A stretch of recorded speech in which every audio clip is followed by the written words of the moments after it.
很多济南人心中的 YYDS， 争议最大的把子肉，我今天来帮大家解惑吧。来的这家店给我了最大的启发是，用被子盖着保温的米饭，才是济南把子肉米饭最好的保温方式。我之后的视频会出一家，我认为是济南把子肉的天花板，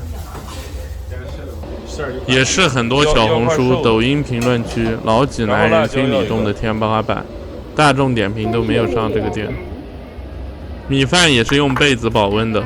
我关注的点跟其他美食博主不一样，我只看区别和用心程度。我今天来到清河苏记把子肉，要聊济南把子肉，这家店必须吃过。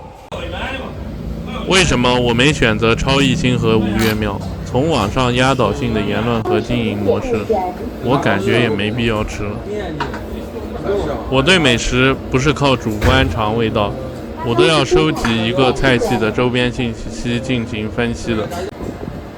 选符合市场经济学资金认可的店，考虑评论区大众讨论的内容进行分析。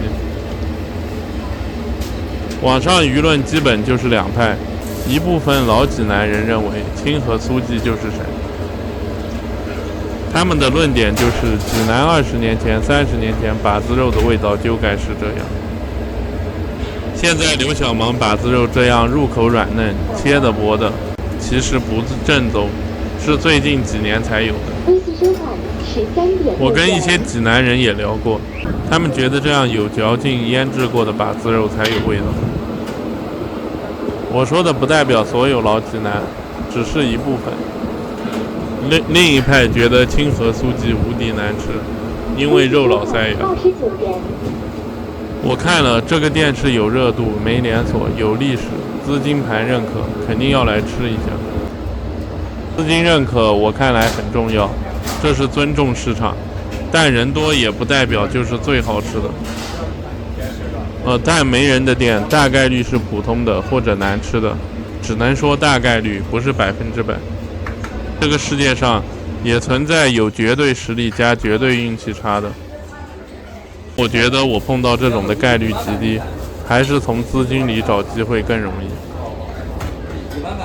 老苏家是没有炒菜的，就是纯把子肉加豆腐干、鸡蛋那些东西。我个人感觉这种厚的不叫把子肉吧，应该是偏向济宁的泵肉干饭。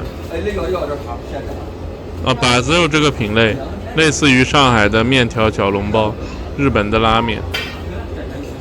我自己是已经制定了一套鉴定水平高低的标准。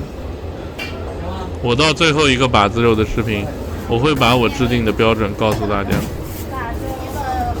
基本把我吃过这几家热门把子肉看完了，也基本能玩懂70%济南把子肉。您这米饭是用被子盖着？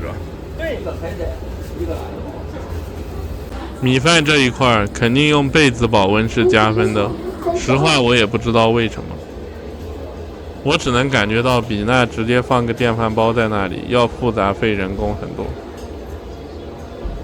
我如果说这个米饭吃的就是不一样，颗粒分明，似懂非懂也没意思。来个济南人给我们解答一下为什么要用被子保温。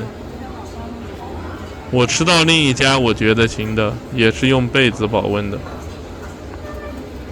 这一点米饭那么多人在操作，搬来搬去，弄来弄去，真的有必要吗？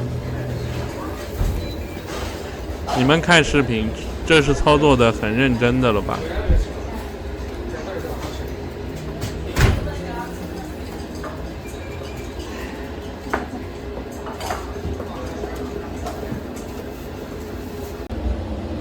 哎，老板，这怎么卖啊？把子肉41块把子肉，要块瘦的，然后辣椒要一个。哎，菜没有啊？没有炒菜。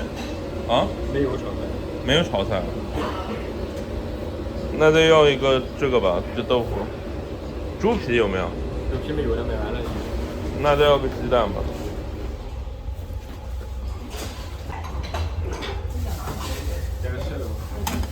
2个辣椒。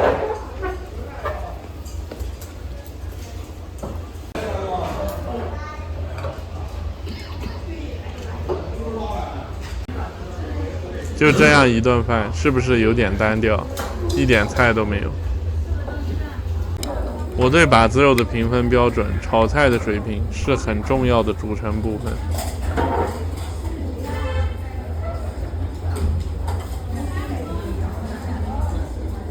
说真的，这个把子肉只有咸味，肉老，而且只有咸酱油的咸味，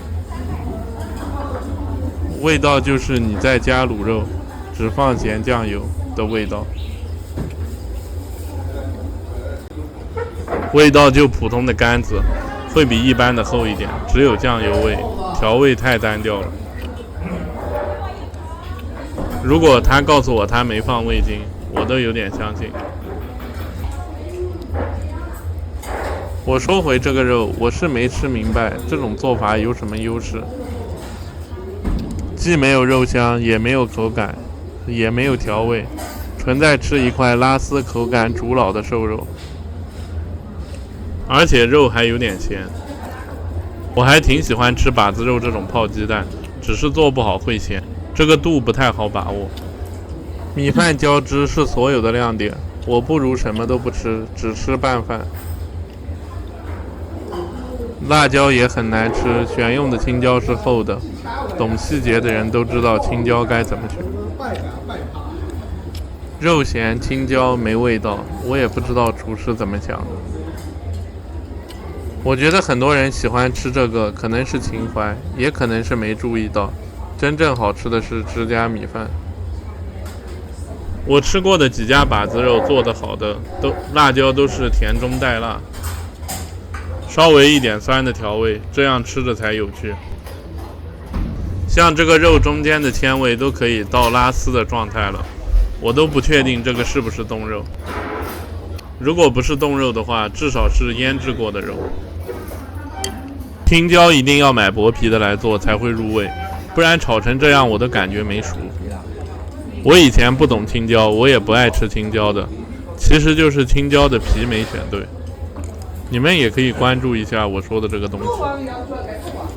有机会想去济宁尝一下正宗的蹦肉干饭。我个人觉得这种做法应该是偏蹦肉干饭的。我也不评分了，反正我是没吃懂，而且没菜吃，很单调，我也吃不习惯。